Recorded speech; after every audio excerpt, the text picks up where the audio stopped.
Somewhere in your company, a decision was just made. No meeting, no name on it, no one paused. For most of history, automation took the work off our hands. Now it is quietly taking the decisions off our minds. The question for the next 10 years is not whether the machine can decide. It already can. The question is, what is left for you when it does? Start with the honest number. As recently as 2024, the share of everyday work decisions made autonomously by software was zero. Functionally, none. Gartner's forecast for 2028. At least 15%, 0 to 15 in 4 years. That is not a trend line, that is a handover. And it is being built directly into the tools you already use. The same analysts expect 40% of enterprise applications to ship task-specific AI agents by the end of 2026. A year ago, it was under 5. This is not a side feature. At its 2026 Sapphire conference, SAP renamed the whole ambition, the autonomous enterprise, 40-plus specialized agents, more than 2,400 skills wired across procurement, supply chain, and finance. Understand, this is genuinely powerful and mostly good. The machine is faster, cheaper, and more consistent than you on 1,000 routine calls a day. The story is not that the loop is evil. The story is what happens to the human standing next to it. In 1983, an engineer named Bainbridge wrote a short paper that the entire AI industry should be made to read. She called it The Ironies of Automation. Her insight was simple and brutal. When you automate the routine work, you do not remove the human. You leave the human only the rarest, hardest moments, the edge cases, the failures, the calls the machine could not make. But here is the irony. By taking the routine away, you also take away the practice. The human loses the daily reps that build the judgment. So, at the exact moment skill matters most, the rare emergency, the operator is the most out of practice they have ever been. She called it being out of the loop, not just out of the task, out of the awareness. You stop seeing what the system is doing and why, which is the one thing you need the second it goes wrong. 40 years later, the reviews are clear. The ironies are unresolved. We just made the loop faster. And the mind cooperates with its own sidelining. Researchers have a name for it: automation bias, the documented tendency to trust the automated answer and quietly stop checking the contradicting evidence. The more often the machine is right, the less anyone looks, until the day it is confidently wrong. You can picture how it goes. An agent approves a class of transactions end to end. It is right 99 times.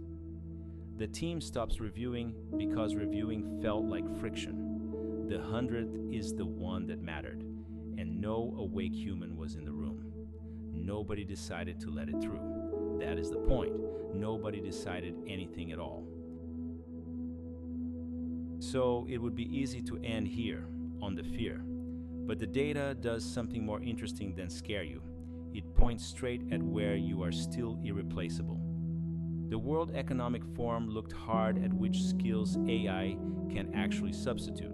69% of the skills they examined came back low capacity, hard for current AI to replace, and the through line connecting almost all of them was the same word: judgment. McKinsey put the same truth in plainer math. Today's technology could automate around 57% of work hours, but hours are not jobs. Tasks move to the machine, and judgment moves up in value. The marketing says you are being replaced. The mathematics says you are being promoted into the part only you can do. Which leaves a real question. If judgment is the thing that lasts, How do you keep yours sharp inside a loop designed to make it optional? 3 disciplines. None of them are about coding. 1. Stay in the loop on purpose. Bainbridge's warning was that we drift out without noticing. So put the friction back deliberately. Sample the decisions the machine makes. Audit the calls no one is checking. Not because the machine is usually wrong, but because being awake is a skill, and skills decay when you stop using them. 2. Know what the machine cannot know. A model optimizes the metric it was given. It does not know the customer on the other end, the promise made in the room, the context that was never in the data.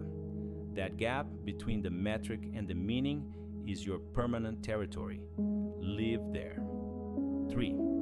Own the decision, not the task. The work will keep moving to the machine. Let it.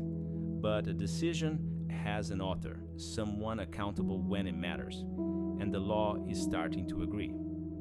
The new rules for high-risk AI require human oversight, decision logs, and a human who can explain the outcome. The loop is getting a legal conscience, and that conscience has to be a person.